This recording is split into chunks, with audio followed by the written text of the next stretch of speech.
Eronda rasmiy qasam berib vazifaga o'tirgan prezident İbrahim Raisi, Eron inqilob rahbari Ali Xameneyning fatvosiga asosan yadro qurollarini diniy jihatdan harom deb qaraydi. Yadro qurollarining Eronning mudofaa strategiyasida o'rni yo'q, lekin besim va embargolar Eronning qonuniy huquqlaridan voz kechirolmaydi dedi. Koronavirus tunji bo'lib o'tirg'i chiqqan Xitoyning Wuhan shahrida yerlik manbalik yuqumlanuvchilar ko'payishga boshladi. Xitoy miqyosida 25 shaharda 300 dan ortiq kishiga Xitoy virusi bilan diagnoz qo'yildi. Xabar qilinishicha, Xitoyda 24 soat ichida 71 yangi yuqumlanuvchi bayqalgan bo'lib, bir oydan buyongi eng yuqori saviyaga yetgan.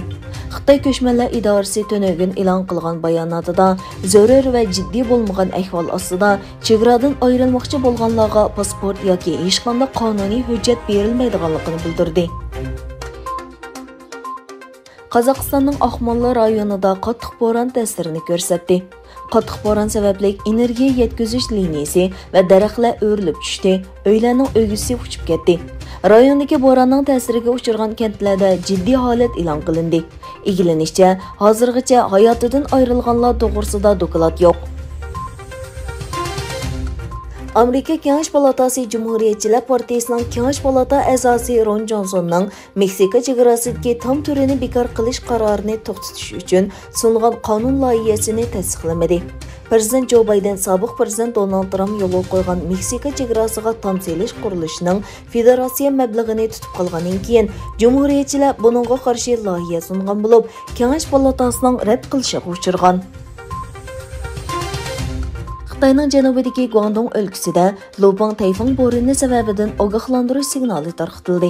Xitoy taratqullarining xabar qilishicha, tayfun bo'ronining dengiz bo'yi rayonlarga yiqilishiga ergishib, 33 mingdan ortiq odam bexatar joyga yo'tkilgan. Dunyo futbolchiligida bir davr oxirlashdi. Barcelona Messi bilan to'xtam imzolamaydiganligini, argentinalik futbolchining komandadan ayrilganligini e'lon qildi. Barcelona Messi'ning to'kpisiga rahmat etdi va uning kelgusidagi kasbiy hayotiga utuq tiladi. Messi Barcelona komandasi uchun 672 top kirgizgan bo'lib, eng ko'p top so'lgan futbolchi bo'lib qolgan. Gretsiyada bir kunda 118 qatim o't ofati yuz berdi.